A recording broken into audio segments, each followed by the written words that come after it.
श्रीराम समर्थ. श्रीमद दासबोध. दशक चौथा. नवविधा भक्तिनाम. समास पहिला. श्रवण भक्ती. श्रीराम. जय जय जी गणनाथा, तू विद्या वैभवे समर्था, अध्यात्म विद्येच्या परमार्था मज बोलवावे श्रीराम. श्री समर्थ म्हणतात की श्री गणनाथाचा जय जयकार असो. हे गणनाथा, तू विद्या वैभवाने संपन्न असून ती दुसऱ्यास देण्याचे सामर्थ्यही तुझपाशी आहे. अध्यात्म विद्येचे रहस्य असा जो परमार्थ तो माझ्याकडून आपणच वदवून घ्यावा. नमो शारदा वेद जननी, सकळ सिद्धी जयैचेनी, मानस प्रवर्तले मननी स्फूर्ती रूपे श्रीराम. वेद जननी जी शारदा, तिला मी वंदन करतो. तिच्या कृपेने सर्व कार्य सिद्धीला जातात. तिच्या कृपेनेच स्फूर्ती रूपाने माझे मन चिंतनात प्रवर्तले आहे. आता आठवू सद्गुरु, जो पराचाही परू, जयाचेनी ज्ञान विचारू कळो लागे श्रीराम. नंतर श्रेष्ठाहूनही श्रेष्ठ अशा श्री सद्गुरूंचे स्मरण करू, कारण गुरुकृपेमुळे ज्ञान विचार कळू लागतो. श्रोतेन पुसिले बरवे, भगवत भजन कैसे करावे, म्हणून बोलिले स्वभावे ग्रंथांतरी श्रीराम. श्रोत्यांनी चांगला प्रश्न केला आहे. भगवत भजन कसे करावे म्हणून स्वाभाविकच निरनिराळ्या ग्रंथांतील भगवत भजना संबंधीची वचने येथे सांगतो.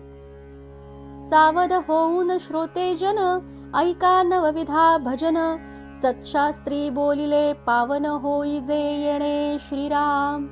तरी श्रोत्यांनी सावध होऊन नवविधा भक्ती संबंधी सत्शास्त्रात जे वर्णन आले आहे ते ऐकावे व त्या योगे पावन व्हावे. श्रवणम कीर्तनम विष्णू, स्मरणम पादसेवनम, अर्चनम वंदनम दास्यम सख्यमात्मनिवेदनम. श्रवण कीर्तन, श्री विष्णूचे नामस्मरण, पादसेवन, अर्चन, वंदन, दास्य, सख्य आणि आत्मनिवेदन असे भक्तीचे 9 प्रकार आहेत. नवविधा भजन बोलिले, तेची पुढे प्रांजळ केले, श्रोती अवधान दिधले पाहिजे आता श्रीराम.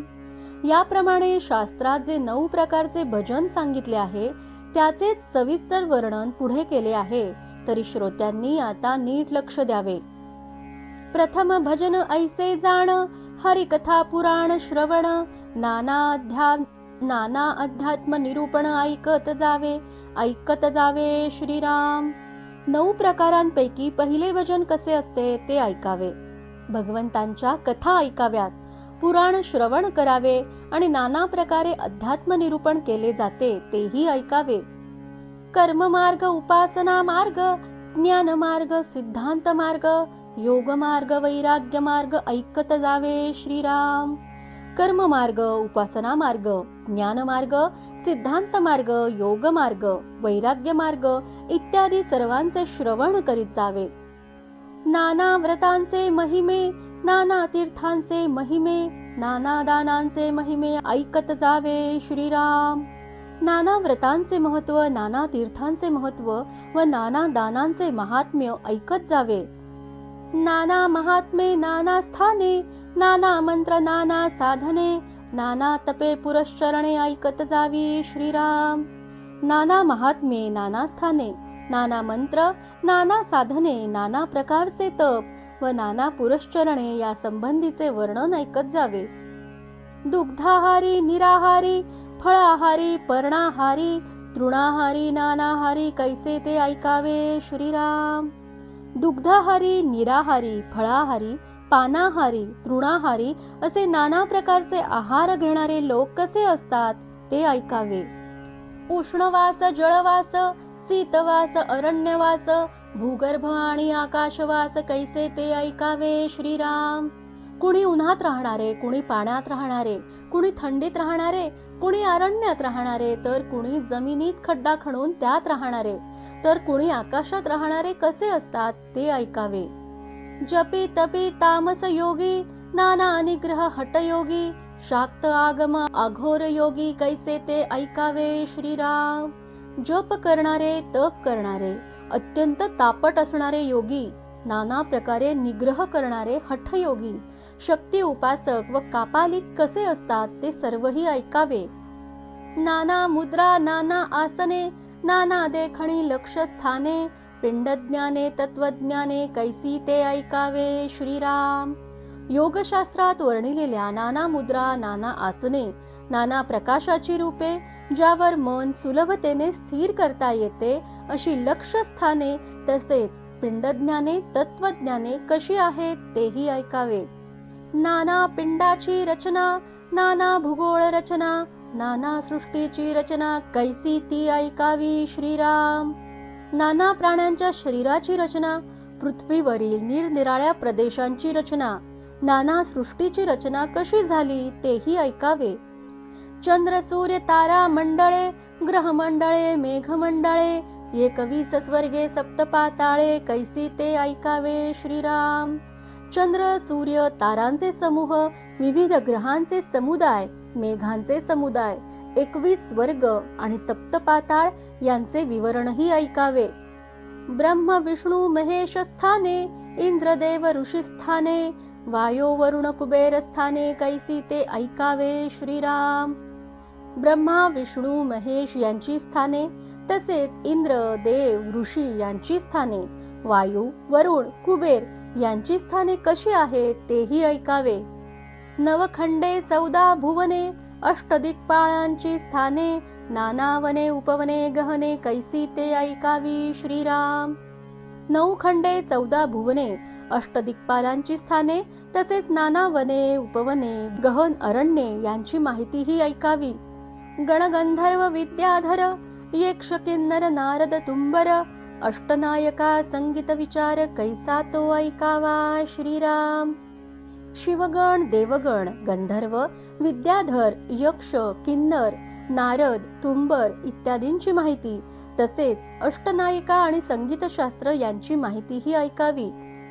रागज्ञान ताळज्ञान, नृत्यज्ञान वाद्यज्ञान, अमृतवेळ प्रसंगज्ञान कैसे ते ऐकावे श्रीराम.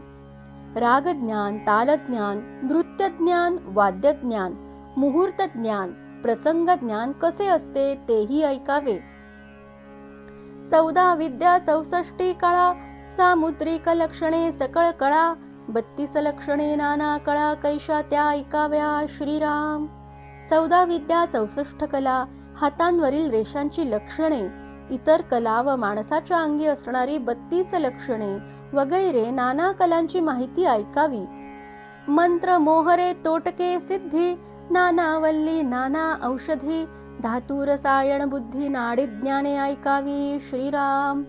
मंत्र विविध तोडगे सर्व सिद्धी, नाना औषधी मणी नाना वल्ली, विविध धातू विविध रसायने तयार करण्याच्या क्रिया, नाडी परीक्षा इत्यादी गोष्टीही ऐकाव्यात. कोण्या दोषे कोण रोग, कोणा रोगास कोण प्रयोग, कोण्या प्रयोगास कोण योग साधे तो ऐकावा श्रीराम. कुठल्या दोषामुळे कुठला रोग होतो, कुठल्या रोगावर कुठल्या औषधांचा प्रयोग करावा, कुठल्या प्रयोगात कुठल्या योगावर आरंभ केला असता तो सिद्धीस जातो, हे सर्व ऐकून घ्यावे. स्वरवादी कुंभपाक, नाना यातना येमलोक, सुखदुःखादी स्वर्ग नरक कैसा तो ऐकावा श्रीराम. रौरव नरक कुंभपाक नरक इत्यादी नाना यातना ज्यात भोगाव्या लागतात ते सर्व नरक, तसेच यमलोक कसा आहे, स्वर्गातील सुख व नरकातील दुःख कसे असते तेही सर्व ऐकावे.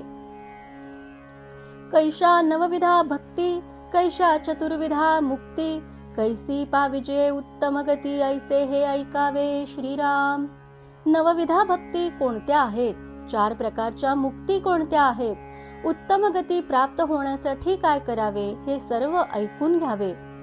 पिंड ब्रह्मांडाची रचना, नाना तत्व विवंचना, सारासार विचारणा कैसी ते ऐकावी श्रीराम. पिंड ब्रह्मांडाची रचना, नाना तत्व विवंचना, तसेच सारासार विचार म्हणजे काय हेही ऐकावे. सायुज्यता मुक्ती कैसी होते, कैसे पाविजे मोक्षाते, या कारणे नानामते शोधित जावी श्रीराम. सायुज्यता मुक्ती कशी मिळते, मोक्षाची प्राप्ती कशी होते हे जाणून घेण्यासाठी नाना मतांचा शोध घ्यावा. वेदशास्त्रे आणि पुराणे, महावाक्याची विवरणे, तनुचतुष्ट निरशने, कैसी ते ऐकावे श्रीराम. वेद, शास्त्रे, पुराणे, महावाक्यावरील विवरणे तसेच 4 देहांचे निरसन कसे करावे हे सर्व ऐकावे. ऐसे हे अवघेची ऐकावे, परंतु सार शोधून घ्यावे. असार ते जाणोनी त्यागावे, या नाव श्रवण भक्ती श्रीराम. अशा रीतीने हे सर्व ऐकावे व विचार करून त्यातील सार शोधून काढावे व ते ग्रहण करावे. असार असेल ते जाणून घेऊन त्याचा त्याग करावा. यालाच श्रवण भक्ती असे नाव आहे. सगुणाची चरित्रे ऐकावी, का ते निर्गुण अध्यात्मे शोधावी. श्रवण भक्तीची जाणावी लक्षणे ऐसी श्रीराम. भगवंताच्या सगुण चरित्राचे वर्णन ऐकावे, तसेच त्याचे निर्गुण स्वरूपही तत्वमीमांसेने जाणून घ्यावे. ही श्रवण भक्तीची लक्षणे होत. सगुण देवांची चरित्रे, निर्गुणाची तत्वे यंत्रे, हे दोन्ही परमपवित्रे ऐकत जावी श्रीराम. भगवंताची सगुण चरित्रे व निर्गुणाची तत्वे यंत्रे ही दोन्ही परमपवित्र असल्याने ती ऐकावीत. जयंत्या उपोषणे नाना साधने, मंत्र यंत्र जप ध्याने, कीर्ती स्तुती स्तवने भजने नाना विधे ऐकावी श्रीराम. सगुण भक्तीसाठी जयंत्या उपोषणे, नाना साधने, नाना मंत्र यंत्र जप व ध्याने तसेच भगवंताची कीर्ती, त्याची स्तुती स्तोत्रे भजने यांचे विविध प्रकार हे सर्व काही ऐकावे. ऐसे श्रवण सगुणाचे, अध्यात्म निरूपण निर्गुणाचे, विभक्ती सांडून भक्तीचे मूळ शोधावे श्रीराम. याप्रमाणे सगुणाचे श्रवण करावे आणि निर्गुणाचे अध्यात्म निरूपणाच्या योगे ज्ञान करून घ्यावे. थोडक्यात म्हणजे वेगळेपणाचा त्याग करून ऐक्यतेचे भक्तीचे मूळ शोधावे. भगवंताची एकरूपता कशी होईल हे जाणून घ्यावे. श्रवण भक्तीचे निरूपण निरोपिले असे जाण, पुढे कीर्तन भजनांचे लक्षण बोलिले असे श्रीराम. आतापर्यंत श्रवण भक्तीचे निरूपण केले. आता पुढील कीर्तन भजनाचे लक्षण सांगितले जाईल. इति श्री दासबोधे गुरुशिष्य संवादे श्रवण भक्ती नाम समास पहिला समाप्त. जय जय रघुवीर समर्थ.